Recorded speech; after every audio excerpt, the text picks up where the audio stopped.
right there on Capitol Hill, where a closed-door meeting of House Republicans is getting underway right now. Hopefully, they won't be drawing pictures.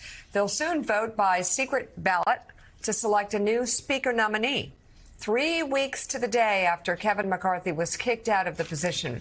This morning, there are 8 Republicans running for the speakership.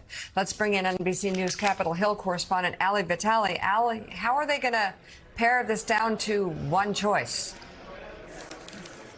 Round by round by round inside the room behind me, Mika. This is going to be a secret ballot, and it's going to be a bit of a lengthy process here because first, before anyone casts any votes, they're going to be doing nominating speeches. Those can be a few minutes long, but when you've got 8 candidates still in that race, that means we probably won't see them start voting until at least 9:30, maybe 9:45. So hopefully I'll be able to bring you something new by the end of your hour here. But most of the candidates are in the room already. We've seen Kevin Hern and Tom Emmer walk in, neither of them saying much, but both of them trying to project confidence as they go in to huddle with their colleagues. But I think the thing that's important to remember here, Mika, is we've seen them be able to get a speaker designate before. That's never been the problem.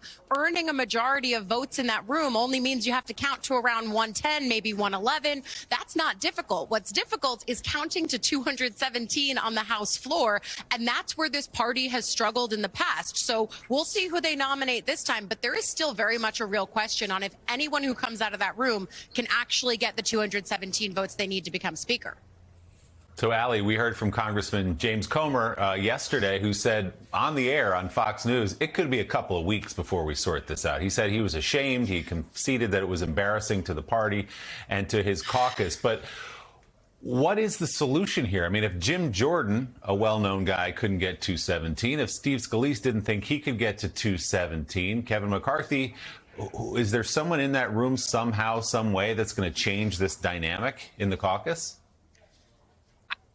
I truly don't know. I don't think members fully know, and that's why there is so much frustration. There's been no shortage of that, but the thing there has been a shortage of is urgency and efficiency here among these House Republicans. Their majority right now, Willie, is being squandered, and they're aware of that. They don't look like the party in charge. They don't look like the party of functionality. They look like the party of chaos, which, frankly, when I talk to Democrats, not that they're thrilled about this, because they would very much like to see the House at work, but at the same time, their point is being proven time and again when you look at Republicans who cannot even organize themselves and have to continuously go back to the drawing board here.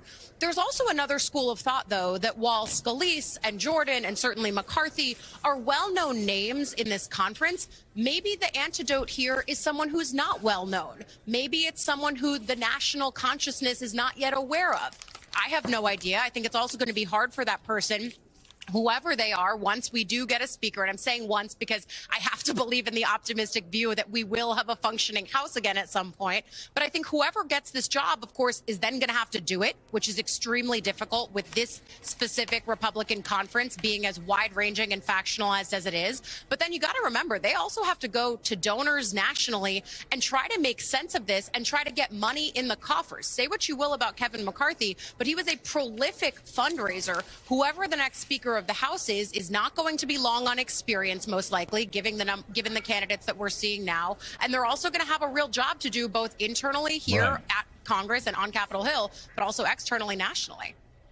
All right, NBC News Capitol Hill correspondent Ali Vitale. Thank you, Ali. Thank you so much.